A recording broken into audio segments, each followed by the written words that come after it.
El general alemán Friedrich Paulus, que comandó el Sexto Ejército durante la batalla de Stalingrado, fue capturado en 1943, cuando luego de casi 7 meses de combates se rindió ante el Ejército Rojo ante la imposibilidad de seguir luchando. Las autoridades soviéticas fueron capaces de convencerlo de que renunciase a las ideas del nacionalsocialismo y trabajase como propagandista de la ideología soviética. Durante el invierno de enero de 1943, la derrota del ejército alemán en la batalla de Stalingrado estaba más que sentenciada. El sangriento choque que cambió el curso de la Segunda Guerra Mundial había durado 6 meses y medio, desde julio de 1942. La Unión Soviética perdió a más de 1 millón de soldados y civiles. Los alemanes, junto con sus aliados, padecieron 950.000 pérdidas humanas. El Ejército Rojo logró rodear una parte sustancial de las tropas alemanas bajo el mando del teniente general Friedrich Paulus y cortar su comunicación con la retaguardia, dejándolos en un cerco que los alemanes lo apodaron como Der Kessel, traducido al castellano como el caldero. En esas condiciones, Hitler promovió a Paulus a uno de los rangos más altos en el Reich, mariscal de campo.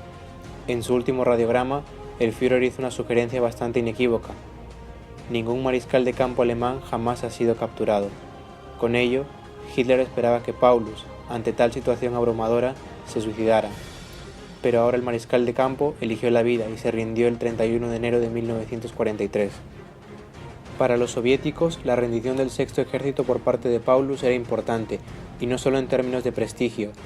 Después de la invasión alemana a la Unión Soviética en junio de 1941, el gobierno soviético, junto con los comunistas alemanes exiliados, donde algunos ya habían emigrado a la URSS en la década de 1930, después de que los nacionalsocialistas llegaran al poder, trataron de crear una organización antifascista compuesta por prisioneros de guerra.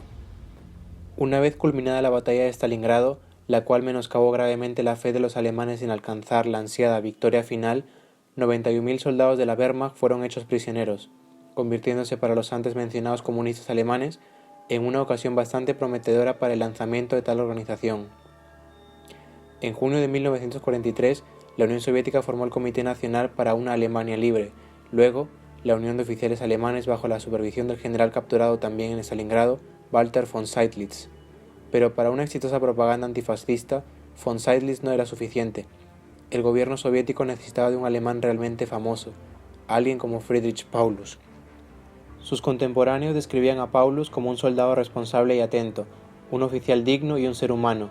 Sin embargo, como escribió el historiador alemán Joachim Bida en una parte de su obra llamada Catástrofe sobre el Volga, Paulus no era un comandante destacado y se sentía más cómodo realizando tareas de personal en lugar de dirigir un ejército en guerra. Era, de hecho, un notable oficial del Estado Mayor.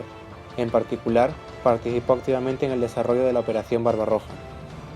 Durante toda la guerra, hasta que Stalingrado se cruzó en su camino, Paulus sirvió como jefe del departamento de personal del ejército, lo que significa que prácticamente realizó su papel en la guerra en la propia Alemania. Como señala Joachim Bida, la orden de nombrar a Paulus como comandante del Sexto Ejército en 1942 fue una sentencia fatal. Antes ni siquiera había mandado un regimiento.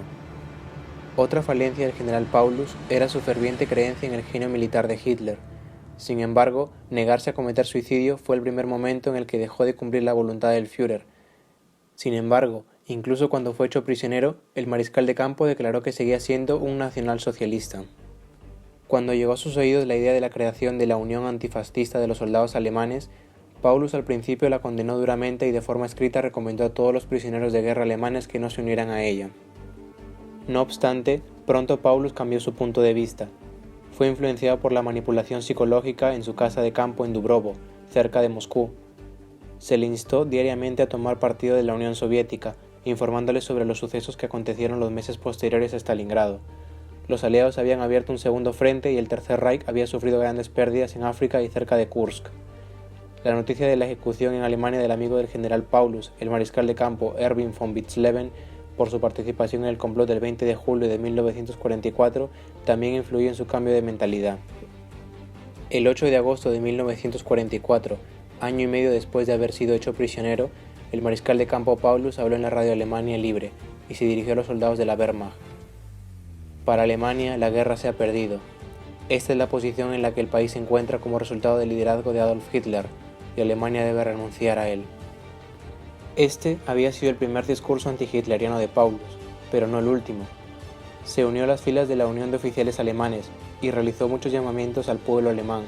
Como cuenta el historiador Vladimir Markov-King, Paulus incluso pidió una audiencia personal con Stalin, pero este se negó a concedérsela a un prisionero alemán.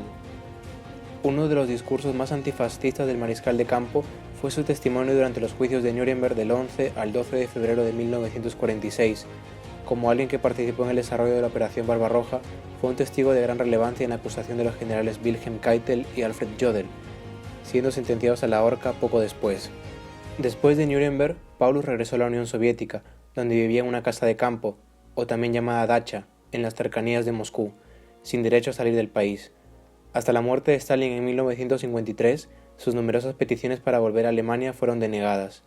El trabajo con el gobierno soviético continuó. Paulus incluso trabajó como consultor en la película de Vladimir Petrov, La batalla de Stalingrado, del año 1949. Después de la muerte de Stalin, Paulus regresó a Alemania, vivió en Dresde, en ese tiempo Alemania Oriental, trabajando como jefe civil del Instituto de Investigación Histórica Militar de la República Democrática de Alemania. Murió allí de una enfermedad en 1957. Esto fue lo que le aconteció al general Friedrich Paulus tras la derrota del Sexto Ejército en la batalla de Stalingrado.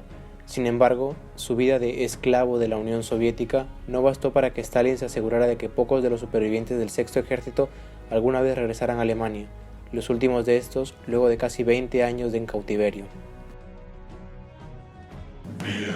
Dale like si te ha gustado el vídeo y nos vemos en la próxima batalla.